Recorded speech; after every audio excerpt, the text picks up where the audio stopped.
دنیا کی فوجی تاریخ میں فیلڈ مارشل کا عہدہ ایک نہایت اعلیٰ اور نایاب رینک مانا جاتا ہے جو صرف غیر معمولی خدمات انجام دینے والے جرنیلوں کو دیا جاتا ہے۔ دنیا بھر میں فیلڈ مارشل کے رینک اب تک صرف چند درجن فوجی ہی حاصل کر سکے ہیں۔ ان میں فیلڈ مارشل سید عاصم منیر بھی شامل ہیں۔ یہ عہدہ عام طور پر جنگی کامیابیوں، غیر معمولی قیادت اور ملک کی دفاع میں تاریخی کردار ادا کرنے والوں کو عطا کیا جاتا ہے۔ برطانیہ، جرمنی، روس، چین، بھارت، پاکستان اور کچھ دیگر ممالک میں اس رینک کو تسلیم کیا گیا ہے۔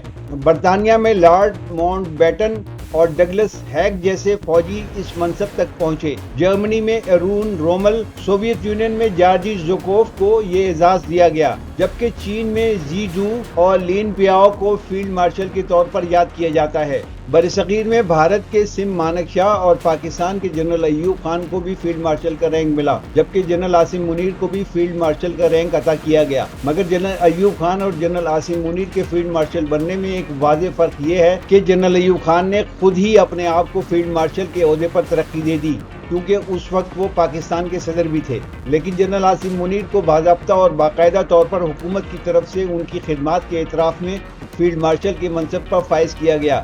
اس اعتبار سے پاکستان میں سید عاصم منیر ہی واحد فیلڈ مارشل ہیں جنہیں حکومت نے باضابطہ طور پر یہ رینک عطا کیا ہے۔ یہ عہدہ اپنی شان اور عظمت کے اعتبار سے دنیا کی عسکری تاریخ میں ایک انمول مقام رکھتا ہے۔ اس سے ظاہر ہوتا ہے کہ فیلڈ مارشل کا رینک محض ایک فوجی عہدہ نہیں، بلکہ فوجی تاریخ کا ایک سنہری اعزاز ہے جو صرف ان جرنیلوں کے حصے میں آتا ہے جنہوں نے اپنی قوم اور فوج کے لیے ناقابل فراموش خدمات انجام دی ہیں۔